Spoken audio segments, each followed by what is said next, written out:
Shalom, selamat pagi Bapak Ibu yang dikasihi Tuhan. Kita tiba di hari akhir pekan ini dan mari kita merenungkan firman Tuhan. Tapi sebelumnya mari kita berdoa.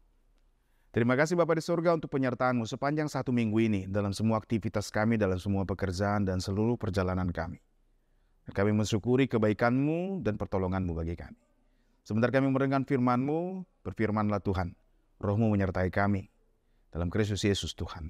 Amin. Bapak Ibu yang sudah dikasihi Tuhan, firman Tuhan bagi kita di Sabtu tanggal 3 Juni 2023, Kejadian pasal 2 ayat yang ke-7. Kejadian pasal 2 ayat yang ke-7 demikian tertulis dalam kitab suci. Kemudian Tuhan Allah membentuk manusia dari debu tanah dan menghembuskan nafas hidup dalam hidungnya. Demikianlah manusia itu menjadi makhluk hidup. Demikian jauh tertulis dalam Kejadian 2 ayat 7. Bapak Ibu yang saudara kasih Tuhan, mungkin ayat ini sering sekali sudah kita dengar dan kita tahu bahwa kita semua berasal dari tanah dan kita akan kembali ke tanah. Tapi kalau kita teliti dengan seksama, ada yang sangat menarik di sini. Tuhan membentuk, itu kata yang pertama. Tuhan sendiri yang membentuk. Terus lalu Tuhan membentuk dari tanah, dari kefanaan, dari debu tanah. Dan karena nafas Tuhan, maka manusia itu, tanah itu menjadi makhluk hidup. Hal ini nggak boleh kita lupakan. Bahwa tanpa hembusan nafas Tuhan, kita nggak akan bernafas. Tanpa nafas Tuhan, kita hanya debu tanah yang fana sama sekali. Dan juga tanpa bentukan tangan Tuhan, kita nggak jadi apa-apa. Tapi Ibu yang sudah dikasihi Tuhan, firman Tuhan hari ini mengingatkan kita. Yang pertama sekali, bahwa kita semua adalah makhluk fana. Tetapi dalam keterbatasan, dalam keberadaan kita sebagai manusia, yang berasal dari tanah. Tangan yang maha kuasa yang membentuk kita. Oleh karena itu, bagaimanapun keberadaan tubuh mungkin secara fisik, atau perasaan, atau pikiran, atau bagaimanapun keadaan kita, atau orang lain juga. Mari hormati bentukan Tuhan dengan tidak meledek atau menghina orang lain.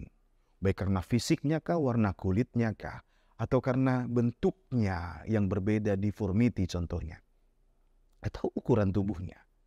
Dan juga jangan juga kita menjadi merendahkan diri sendiri, mengatakan bahwa aku nggak bisa apa-apa. Tidak. Tangan Tuhan yang membentuk. Oke, kalau kita jauh juga membaca dalam kitab suci, bentukan tangan Tuhan juga disuarakan oleh Yeremia. Aku dibentuk dalam rahim ibuku, tangan Tuhan juga.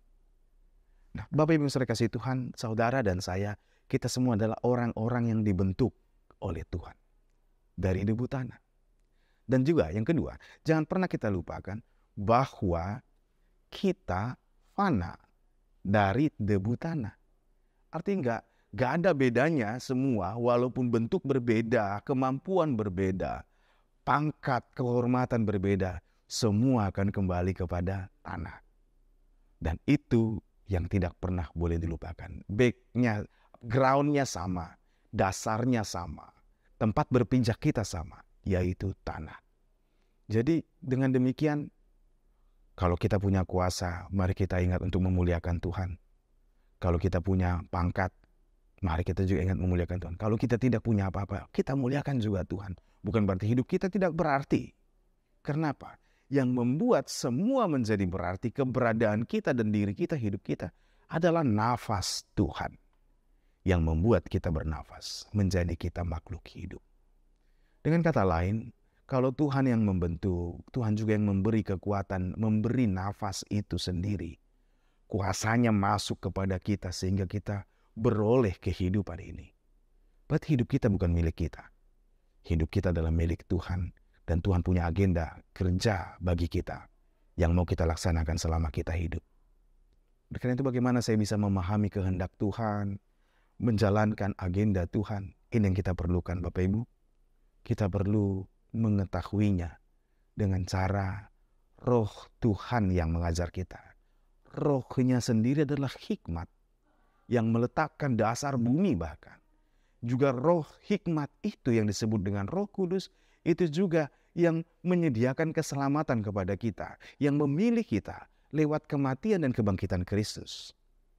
Jangan pernah lupa untuk berdoa dan meminta supaya hikmat yang dari Tuhan yaitu Roh Kudus menuntun kehidupan kita. Sehingga hidup kita yang fana. Tuhan yang membentuk kita dari kefanaan kita, tapi Tuhan beri kita hidup. Dan jangan pernah lupa kita butuh rohnya untuk memampukan kita hidup berhikmat dan juga mengetahui kehendak Tuhan. Bapak, Ibu, dan saya, kita semua adalah berharga karena Tuhan memberi nafasnya dan rohnya. Dan Tuhan sendiri yang membentuk. Jangan mau putus asa ketika masalah banyak atau kesedihan menimpa kita. Jangan pernah patah harap karena Tuhan sangat mengasihi. Kita spesial karena Tuhan yang membentuk kita. Amin. Mari kita berdoa. Terima kasih Tuhan untuk firman-Mu pada hari ini. Bukan karena kuat gagah kami, bukan karena kami perkasa, atau karena kami terlalu pintar, sehingga kami boleh membanggakan keberadaan kami. Terima kasih firman Tuhan yang mengingatkan kami bahwa kami dibentuk, kami dicipta, kami diberi menjadi hidup, adalah karena Tuhan punya rencana yang besar bagi kehidupan ini.